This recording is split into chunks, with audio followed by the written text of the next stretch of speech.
Bubagra Production Maniko Debbarma, Tini, Kaisa, Time Talk Eba Talk Suo, Cox Hanan Bagiring Zaka, and Wasbir Hussain by Hinkhy Paidi, Tini Bubagra, Bobote Koronobo, Sun Zaka, Te Bubagra Tamo Piramurka, or Notice Life in Wishington, Umaron Sun Tabo Naidena. Hello and welcome to this special edition of Talk Time.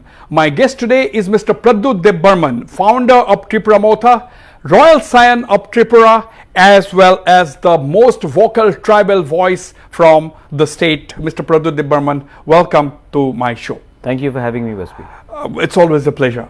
Now you see, we all know about the controversy created by the ad hoc leader of Bangladesh, Muhammad Yunus.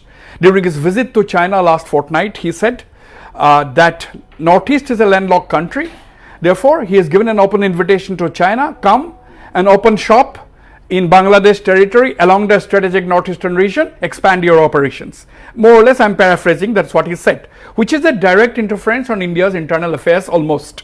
Now, several people commented on this, but yours was the most sharpest of the responses. You said, if necessary, India should break up Bangladesh and snatch its access to the sea. Now, my question is it practical or was it an emotional outburst? See, statements are never made purely on emotions. Of course, emotions and sentiments are very important. But when a leader of a neighboring country, you may call him ad hoc, you may call him interim, but when a leader from a neighboring country makes a statement which says that the northeast of India is landlocked, and if China, and he makes a statement from China and says that if Chinese want to come to the northeast or come to Bangladesh and invest, that's well and fine, but northeast is landlocked.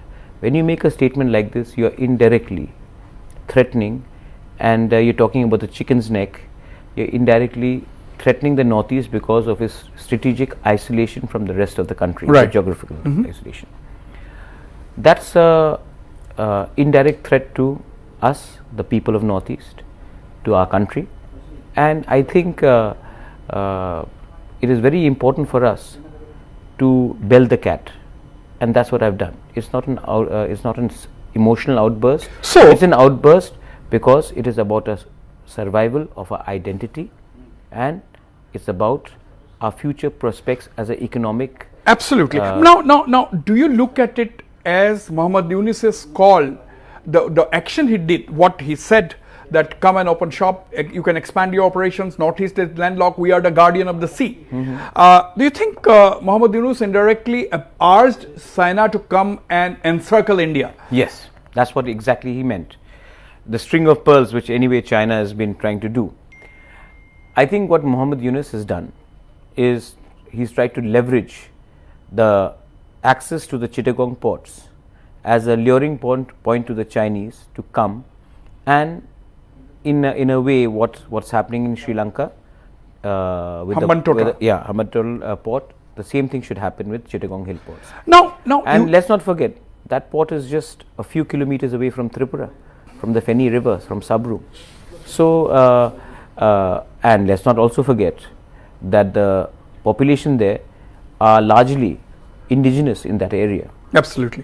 Now another thing I'd like to ask you, you also said that, as you said, Tripura is a stone's throw from Bangladesh. It shares a 856 kilometer long border with Bangladesh, out of a total of almost 1890 kilometers that in northeast shares with Bangladesh. Now my point is, you said that the tribal people who live in the Chittagong hill tracts of Bangladesh, which are the Tripuris, the Chakmas, the Khasis, the Garos and others, you said that they are, any case, they have been keen to join India ever since 1947. Now my question, how do you know that? Are you in touch with some people who have they ever come across and told you at any point of time that they want to merge with India, they would be happy to be a part of India rather than being a part of Bangladesh? More than anybody wanting to merge with India, when the population of that region feels alienated from the mother nation, how have the Chakmas been treated in Bangladesh when the Kaptai Dam took place? How have the Tiprasa people been treated in Bangladesh? Garos, the Manipuris, there are Kukis there. How have the Khasis been treated? They demolished the statue of Tirat Singh when Sheikh Hasina was removed. They burnt libraries which was made by Maharaja Bir Chandra Manikya. The people are not allowed to get proper, you don't have proper access to parts of Khagrachari, Bandarban, Chittagong Hill Tracts. You need special permission to go there. The people have been isolated, and let's not forget that when 1947, when the independence of India happened, in Chittagong Hill Tracts, the tricolor of India was flying for almost 72 hours. 3 days. 3 days. They were all hoping that they thought that this would be a part of India because it was majority it was a Chakma Tiprasa dominated area. And then they were given a rude shock, and East Pakistan came, and took it over. So I think historically it is very clear.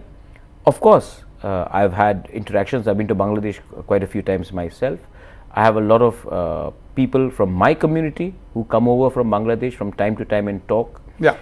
We have contacts in Bangladesh. I visited them last time and had gone last year. I was not allowed to go because you need special permit. But then many of them have met me in Dhaka, they've met me in Kumilla, they've met me in different parts of Bangladesh. And they do share a deep traditional, cultural, linguistic alliance with our people, and there are sentiments. Yeah. Now another thing that I'd like to know is that you said that 1947 CHT actually should have been a part of India then, and you also said that we lost another opportunity in 1971 when India helped liberate Bangladesh from Pakistan. What do you actually mean? Do you mean to say that okay, we have lost it in 1947 and 1971 we should have annexed Chittagong Hill Tracts? Is that what you mean? As late as 2015 we were sharing enclaves. For our role, our soldiers gave up lives for the creation of Bangladesh, or you would say liberation of Bangladesh. It was based on solemn friendship. Mrs. Gandhi, in her wisdom at that moment, thought that Bangladesh would be a friend of India, and hence we did not push for it. But logically speaking and strategically speaking, we should have had access to the Chittagong Hill Tracts, which was always traditionally ours. The historical largestness of the Indian nation has cost us dear. Let's not forget how after Sheikh Mujibur Rahman was assassinated, how insurgency through ISI was promoted, which affected Northeast. Insurgent outfits from Tripura, from Meghalaya, from Assam, from different parts of Manipur, they were given shelter, refuge in Bangladesh. They were initially in Bhutan, and once they left Bhutan, they all came to Bangladesh. This is the same country which we helped liberate. So I think till the time India does not speak from a position of strength, we will always try to appease a country which has not been able to, which has been very ungrateful to us. Now, in fact, they have been, let me say one thing, Wasbir, they have been ungrateful to the founding father. I saw what they did to Sheikh Mujibur statue, the man who gave up his life for the creation of Bangladesh. They have vandalized and brought down. If they do not, in India, can you do that to Mahatma Gandhi? You cannot. But they have done that to Sheikh Mujibur. What was his role? Nothing. But they have vandalized his statue. So if they are not even grateful to their founding father, why do you think they will be a good friend of ours? Absolutely, absolutely. That is the point. I also agree with you. A country or a section of its people who can vandalize the statue, bring down the statue of their founding father, Sheikh Mujibur Rahman, just because he was Sheikh Hasina's father, that speaks a lot, and the Bangladeshi people will have to answer a lot as far as that is concerned. Now, another thing, Mr. Pradyot Debbarma, earlier today in Thailand, as part of the where the BIMSTEC summit is going on, after the summit, we found Mohammad Yunus and Prime Minister Narendra Modi, they met. These are the visuals on the screen. Now, do you think Mohammad Yunus is likely to mend his ways after this meeting with Prime Minister Modi? What do you think? Well, it depends how firm the handshake was from Modi's side. But if his handshake is firm, then Mohammad Yunus should understand the power of India. India as a nation is way more economically politically and democratically powerful than Bangladesh. And Muhammad Yunus going to China and inviting Chinese to pick up a fight with India over Bangladesh will never happen, because let's be very honest, China, as much as it claims to be a communist country, is a market driven economy, yes. And they will never spoil relationship with India over Bangladesh. They may have a problem with India regarding the Tibetan plateau, regarding different parts of border, but over Bangladesh, China is not going to ruin its trade relationship with India, because India is a huge trading partner, and any souring of our relationship because of Bangladesh, because of external politics, will not happen. Now, Bangladesh has already got a royal snub from the Trump administration in the United States.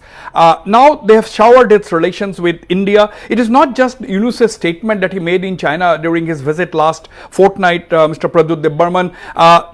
The moment Muhammad Yunus took over after the ouster of Sheikh Hasina on the 5th of August last year, Bangladesh invited the Pakistani army to come and train its soldiers. And we also know what the Bangladeshis were doing to the minority Hindus in Bangladesh. Despite India's prodding, they have been on a denial mode. But now the point is, do you think Bangladesh can afford to antagonize India, put their eggs in one basket, that is the basket that is the Chinese basket? First of all, they didn't only target the Hindus, they also targeted the Buddhists, who are Chakmas, Mogs. They targeted the Christians, there's a significant Christian population, and they targeted the Hindu population.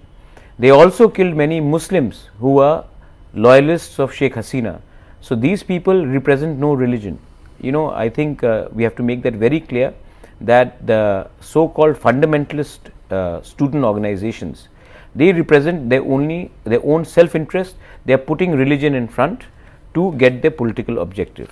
Absolutely. Second point, which you have said, directly answering your question, they have no option. As much as they are talking about being, what did Muhammad Yunus say? He is the guardian of the ocean. Guardian of the ocean. He is hostage. And one side there is India, and the other side there is water, and he is locked between ocean and India. And his country, the way its low-lying areas are, and with the global warming, the country is getting smaller by the day, and there will come a time that they need to realize they are no longer guardians, they are held hostage. Absolutely. Now, they need good relationship with everyone of us, especially India. Absolutely. And as our Prime Minister said, BIMSTEC region is very, very important for Northeast India. And as our External Affairs Minister said, the road linkages, the trilateral highway connecting India, Myanmar and Thailand, and that road actually leads up to the Pacific Ocean. And so it will be absolutely shallow to call Northeastern region actually a landlocked state, because there are alternative routes. And as our Chief Minister Dr. Himanta Biswa Sharma has already said, that there needs to be an alternative route. There has to be routes underneath as well to connect Northeastern region to the Indian mainland. We will take a very short break. When I come back, I will speak to Mr. Pradyot Debbarma on politics in Tripura and what the Tipra Motha, that is the party he founded, is doing for the tribal people at this juncture. Don't go away. I'll be right back.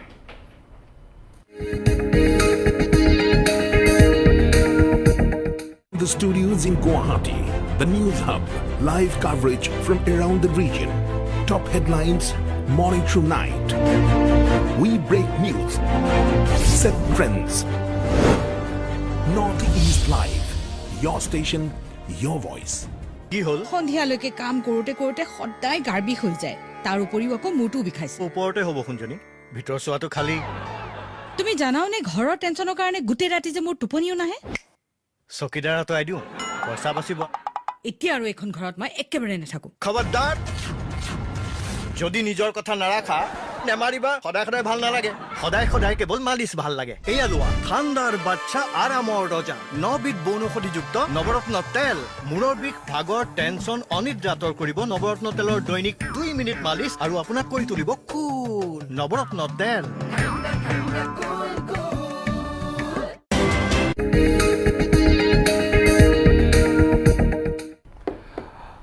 Welcome back. I'm in conversation with Tipra Motha founder and Royal Scion Pradyot Debbarma. Mr. Pradyot Debbarma, during the last 4 days, you held 4 public rallies in the tribal heartland of Tripura.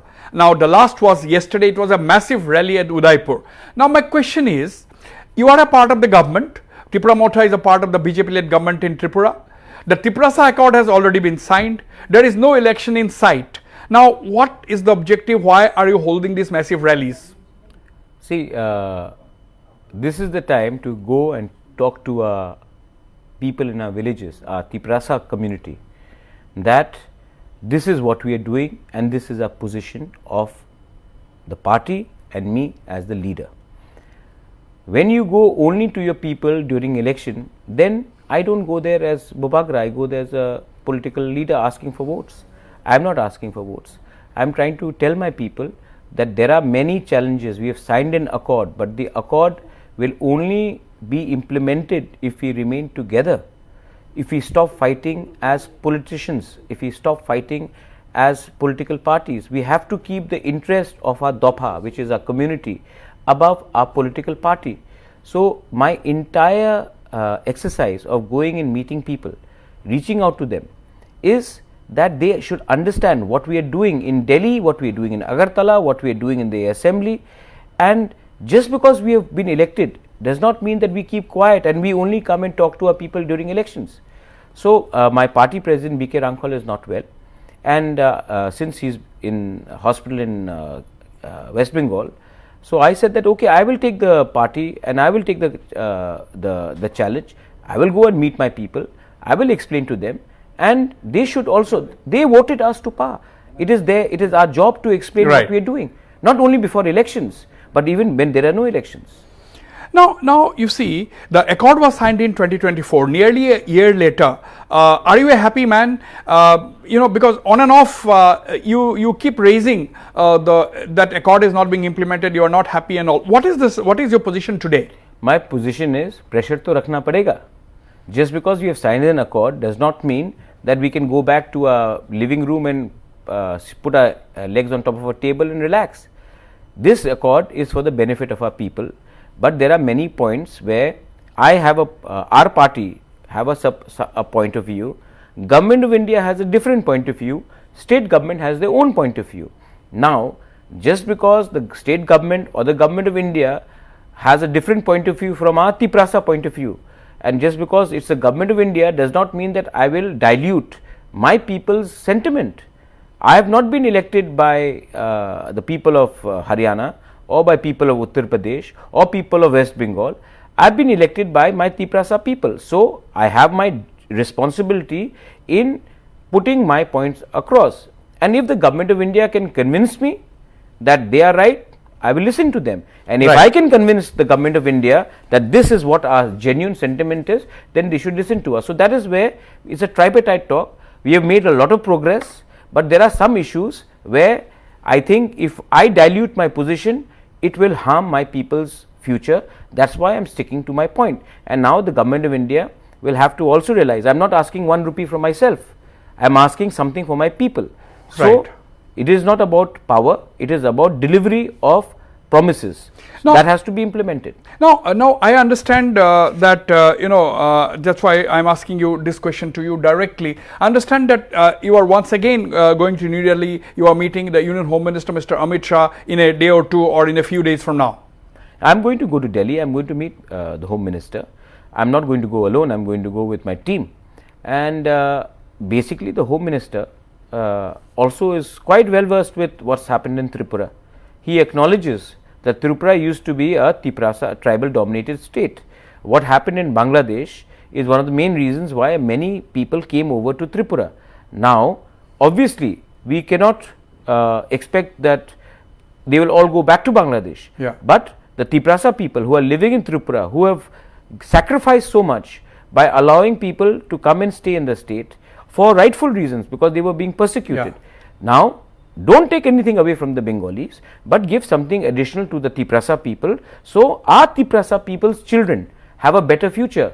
Just because our not mine, but Tiprasa people worked in Rega, does not mean that their children will work in Rega.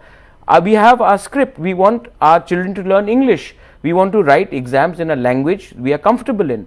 These are issues. We want land rights, we want direct funding, we want our own economy to develop, and it does not mean that we take away from the other people living in the state. Government of India needs to come out and give money to us, give us our constitutional rights, so we can live and catch up with the rest of the country. Now your critics, you have a lot of critics, and a lot of leaders always have critics. You also have critics. Now your critics point out that you are all the time trying to keep the bigger partner, that is the BJP, on tenterhooks. You are all the time giving indirect indications that you will pull out of the coalition, so on and so forth, although the BJP in any case have the numbers. But now, is it true that you are all the time on a threatening mode? That is the allegation against you. Who is given that allegation? The communists have making this allegation, and there are some immature elements on both sides of the political spectrum which make such allegations and which also threaten. All I have said is, Mr. Amit Shah, the Home Minister of India, came down to Tripura and promised that the lives of the indigenous people of Tripura will become better. Now, I did not say that, Amit Shah said it. He is the Home Minister of India. Now, if the Tiprasas feel that this is what they require, then Amit Shah, as what he has promised to the people of Tripura, needs to deliver. I am not threatening, but I am also telling you one thing, Wasbir. What is the use of being in power when you cannot help your people? So, if I cannot help my people, then we do not need to be in power. We don't need to be in power, because we were not elected to becoming ministers and MLAs. We were elected to give something which is better than what we already had before. And so, I am conscious of that fact. I cannot betray my community. I cannot betray my people. I have an association personally with my people, with my family for the last 1000 years. Where will I go when I die? I will have to die in Tripura. And if I die in Tripura and my people say that he cheated us, I cannot live with that. So, I have to speak out, and I do that with respect. I met the Chief Minister 2-3 days ago. He is a gentleman. I speak respectfully, but I speak with firm conviction. इन लोगों को लगता है कि बदतमीजी करने से ही आप strong हैं. मैं पोलाइट होके भी अपना पोजीशन फर्मली रख सकता हूं, and that's what I do. That's why my MLAs have spoken in the assembly. My minister, I don't think ever Jitendra Chaudhary, the CM, the minister in CPM, or Hinkhy Debbarma, who was IPFT minister when Biplab Dev was the chief minister, ever spoke sitting in the treasury bench for the interest of the people. We have actually spoken, and the chief minister has also replied on Kokborok in Roman script. So, it is my job to speak, and I will keep on doing that, and I will do so without being badtameez or rude to our alliance partner. Right. Now, you still talk about a greater Tipra land. What does it mean in the post-accord context? Greater Tipra land, when you say greater Tipra land, means adding territories. That is the general impression that people get. Yes. Now, you have signed an accord and you are still using the term greater Tipra land. Yes. Now, would you explain that meaning now? Hey, tell me something. Every party has a core ideology. BJP came in power in 1998 with Mamta Banerjee, Chandrababu Naidu. They didn't have the numbers. So, they had a common minimum program, but yet they kept on saying, as a party, we want 370 abolished, and we want Ram Mandir to be built. Now, we are talking about greater Tipra land. We don't have the numbers to get greater Tipra land today, but that's the ideology of our party, and that sentiment will remain till one day we have our numbers, or we are there to effect numbers and we become a factor. And for that factor to happen, we need to be united, Thansa. Now, in the accord or in the Constitution of India, tell me where is it written that Article 2(3) is unconstitutional? Everybody, from a small state to a big state, they all have a right to raise something which is available in the Constitution of India. I am using it. As long as it is not illegal, unconstitutional, I have a right to raise that demand. Absolutely. It is up for many other people to accept or not accept, but I cannot be arrested, I cannot be called anti-national, I cannot be called Ugrapanthi for asking for greater Tipra land. Today, we are talking about Bangladesh before this. Today, when I spoke about Chittagong hill tracts, many people said, oh, greater Tipra land. When I speak about Bandarban, Khagrachari, then they say greater Tipra land. So, then those people who did not vote for me, those people who opposed me, they say he is talking the right things. The Communist Party, Wasbir, if I may indulge you, the Communist Party attacked me, saying, why do you want to provoke Bangladesh? Why do you want to go to war with Bangladesh? Why are you being so aggressive towards Bangladeshis? Manik Sarkar, his grandfather, his father, why did they come to Tripura? They came to Tripura, nobody leaves their homeland. Their properties were burnt, their homes were destroyed, their friends and brothers were killed, and out of desperation, they left their homes and they came to Tripura and they took refuge. Today, the same Communist Party has sympathy for what Bangladesh is doing and provoking us regarding landlocked areas. So, Manik Sarkar should look into his own grandfather and his parents, why they came to Tripura. And they came to Tripura, we allowed them here because we understood what was happening. Absolutely. And today, they should stop defending Bangladesh and stand with people like us who are actually belling the cat. And I am very shocked how many leaders have spoken out against what Muhammad Yunus has said in Tripura. So-called protectors of India. Let's hope after this meeting with Prime Minister Narendra Modi today, and where Prime Minister Modi has said that one should refrain from indulging in rhetorics as far as the neighborhood is concerned. I think that is a very clear message to Muhammad Yunus that don't indulge in rhetorics. On that note, we'll end this very engaging conversation. Mr. Pradyot Debbarma, thank you very much for speaking to me on Talk Time. Belai no Hambai, thank you for having me, Wasbir. Welcome. Also, always a pleasure.